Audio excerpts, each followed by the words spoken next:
Mesdames et messieurs, bonjour, bienvenue si vous nous rejoignez dans ce deuxième numéro du grand dossier sur Afro Info, 10h43 et l'actualité sur toutes les lignes de France. Mercredi 12 juin 2024, aucun affrontement n'a été signalé. Les forces armées de la République démocratique du Congo, aux côtés de jeunes résistants Wazalendo, maintiennent toujours le contrôle de la cité stratégique de Kanyabayonga.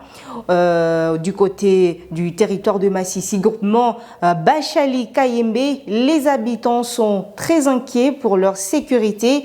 Ils sont menacés par certains éléments des terroristes dits M23 qui occupent l'air champ pendant cette période de récolte de haricots.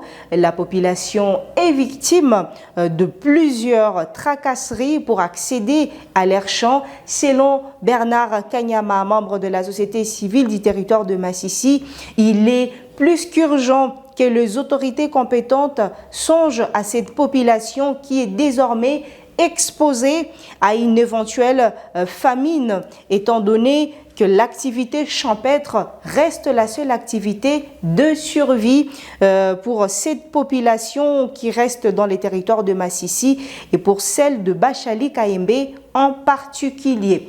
La même situation est signalée à Misinga et à Kashuga, à Jiten, dans le Rutshuru à Ranchéry. Cette personne, membre de la société civile, Bernard Kanyama.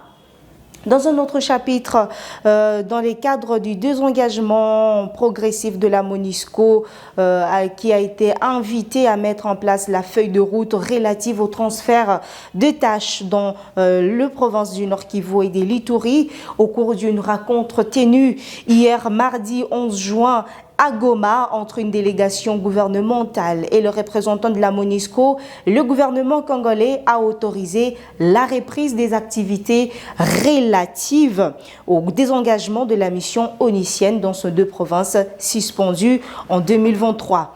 Avec cette autorisation du gouvernement congolais, l'équipe intégrée composée du gouvernement et de la MONUSCO doit s'atteler à définir les modalités de la reprise de ces activités et de la gestion de la transition en définissant une feuille de route relative à ces transferts de tâches.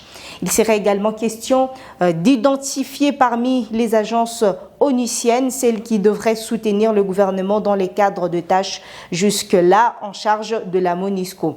Parmi ces tâches, l'on peut citer la sécurisation de populations civiles et le renforcement de l'autorité de l'État dans les provinces des Lituri et du Nord Kivu. Le gouvernement congolais était représenté à cette réunion par le gouvernement du Nord Kivu, le général-major Peter Chirimwami et l'équipe technique stratégique des experts de la province du Nord Kivu. Du côté Nations Unies, il y avait le chef de bureau de la MONUSCO Goma, Omar Aboud, des représentants de différentes sections de la mission onusienne et ceux du PNUD, du OCHA et du HCR.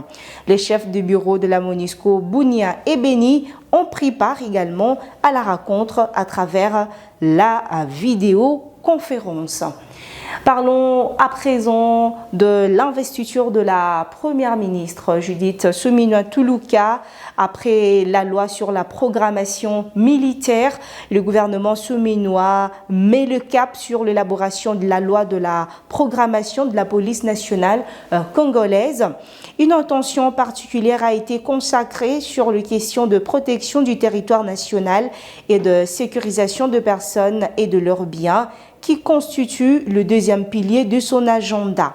Dans ce programme, il est prévenu notamment l'élaboration et le financement de la loi de programmation de la police nationale congolaise pour professionnaliser la police et éliminer les poches d'insécurité urbaine et rurale. Le gouvernement Suminwa prévoit également de réviser la répartition des effectifs de la PNC à travers les territoires nationaux et de construire une académie de haut niveau pour la police nationale congolaise. La révision du plan de réforme de la PNC doit être finalisée et une loi portant sur la programmation de la mise en œuvre de cette réforme doit être élaborée et mise en œuvre.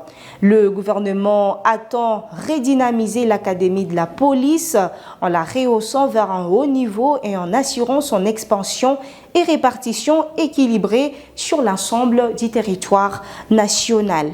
Selon ce programme, les conditions d'éligibilité pour le recrutement au sein de la police nationale congolaise seront rehaussées et la formation des policiers sera assurée régulièrement au sein des écoles de police et de l'académie de police.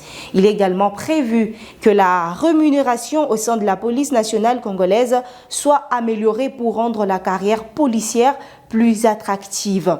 En outre, le gouvernement prévoit de construire et de réhabiliter les commissariats, les quartiers généraux, le camp, le caserne et les structures médicales pour la police nationale congolaise dans l'optique d'assurer une police de proximité. Des équipements, des outils de surveillance modernes et la logistique de la PNC seront également acquis. Dans plusieurs grandes villes de la RDC, la criminalité urbaine dénommée Kuluna continue à insécuriser le paisible citoyen. Le gouvernement a d'ailleurs lancé l'opération Panthère Noire. Cette initiative dirigée par la police nationale vise à combattre ces phénomènes. Le programme ambitieux vise à renforcer la sécurité et à restaurer la confiance de la population dans les forces de l'ordre, constituant ainsi un défi majeur pour le gouvernement de Madame Judith Suminwa Tuluka. Et c'est par ici que nous mettons un point à ce deuxième numéro du Grand Dossier. Merci à vous de l'avoir suivi. N'oubliez pas de liker ces petits gestes qui va nous faire du bien. Abonnez-vous si vous êtes nouveau ou nouvelle à la chaîne. Grand merci particulièrement à Emmanuel Yoka, Amorakier, Oftumba, Paul Boavida, Freddy Mpoy, Jean-Marie Mouchagalusa, Travel Dewod, Jean-Luc Boeg et Benjamin Fundo. Très bonne suite de programme sur Afro Info D543. On se retrouve très prochainement pour un nouveau numéro. Bienvenue parmi les membres d'Afro Info D543 où votre soutien est non seulement apprécié mais crucial pour notre mission. Je voulais simplement vous informer que notre page de partenariat est active. Merci à tous nos téléspectateurs car grâce à votre soutien, nous améliorons la qualité de notre travail. Chers patrons d'Afro Info D543, rejoignez notre page de partenariat. Le bouton pour nous joindre est disponible.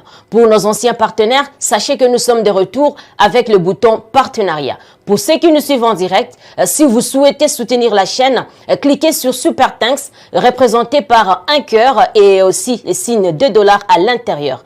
Que vous envoyez 1 ou $20 américains, chaque contribution compte.